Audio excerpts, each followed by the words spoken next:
校長、副校長、各位老師、各位同學，早晨。咁今日呢，我就會有少少嘅分享嘅。咁啊，等等。咁首先呢，想邀請大家呢睇一段短片先啊。咁講明先，呢個短片呢就係一個廣告嚟嘅。咁啊，大家可以睇咗個短片先。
OK， 好。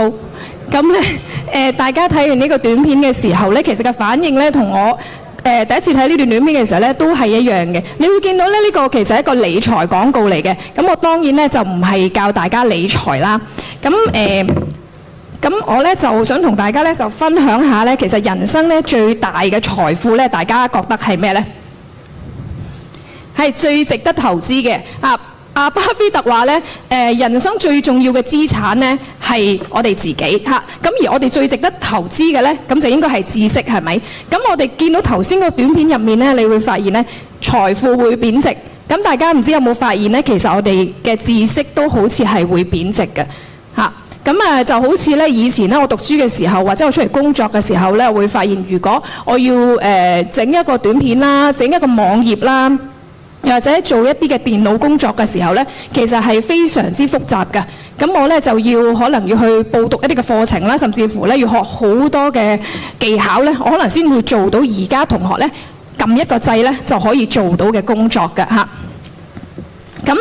所以呢，我哋會發現呢，其實學習呢，就喺而家呢個科技發展嘅時代嚟睇呢，就好似逆水行舟嚇，不進則退。因為科技進步太快啦嚇，唔單止咧，我哋嘅金錢喺度貶值緊，好似頭先個小朋友咁樣係嘛，好努力咁樣咧去一蚊一蚊咁去儲啦，咁啊想去達到自己嘅目標。咁但係咧知識咧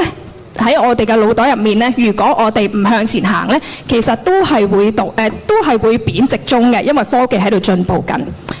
咁所以我哋就去諗啦，咁我哋點樣先可以增值自己咧？咁好多同學咧會即刻答我嘅，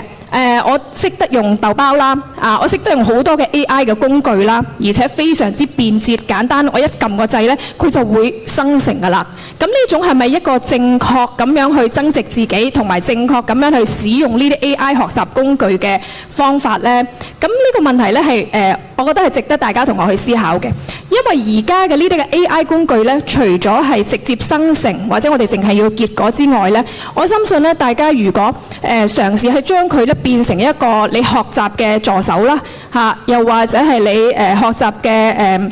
協助你去學習嘅一個嘅工具或者個媒介嘅話咧，咁我相信咧大家係會走得更加遠㗎嚇。咁另外咧就好似頭先嗰個嘅小朋友一樣啦，你見到佢儲錢儲得好辛苦係嘛？唔食啦，唔飲啦，唔玩啦，仲要最重要嘅就係冇咗佢最重要嘅嗰個即係嗰個遊戲啊，係咪？咁我就喺度諗啦。第二個啟發咧就係學習咧，我覺得唔係一個閉門造車自己作戰嘅過程嚟嘅。其實咧，我覺得學習咧都可以係一個團隊合作嘅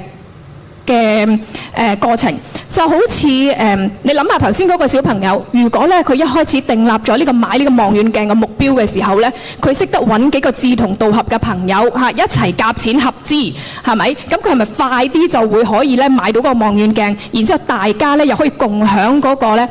用嗰個望遠鏡實現自己理想嘅嗰個嘅目標咧？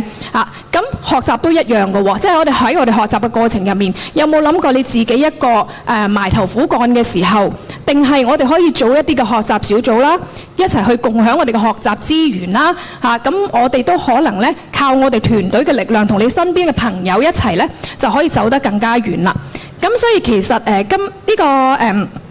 新學年啦，我借咗呢個廣告咧，其實係好想同大家分享兩樣嘢嘅。第一咧就係我覺得咧科技真係進步得好快。同學喺用呢啲科技嘅時候，可以想一想，我哋可以點樣善用佢，將佢變成我哋可以增值嘅一個嘅工具，而唔係淨係將佢解決咗當前嘅問題或者一份功課嘅工具啦。